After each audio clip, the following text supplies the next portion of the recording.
man, starting a company with Ben would be unbelievable. I said, well, if you want me to make a phone call, I can. Benny and I have been friends for a long time. When Ben was going to University of Maryland, I was a state trooper at all the football games. So Benny and I have always had a good friendship. I called Ben after Richard said, hey, he gave me the green light. I told Richard, I said, Ben's gonna cost a lot, but starting a company with Ben Johns, it's priceless. I said, you're gonna get you're gonna get so much value out of, and credibility out of starting a company with the #1 guy in the world. And I said, Ben is the only guy in pickleball that influences paddle sales. If Ben changes paddle companies, everybody else changes paddle companies. So it's very, very cool. So yeah, he went down that road. Richard gave me the green light. He said, call Ben, get things going.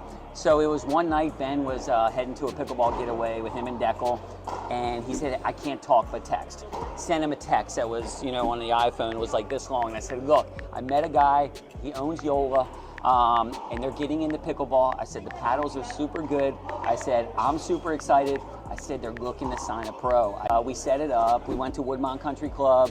Ben used the paddles. I mean, we had 30, 40 paddles at the time, and Ben really liked one of them. And he told Richard, he's like, hey, I really, really, really like this. Let's change this, change that. Richard immediately called the warehouse, got the prototype going. This was before he even signed. We go through a couple different prototypes. The Hyperion's born. And Yola is just, from that point forward, just chewing their way to the top and just tearing it up.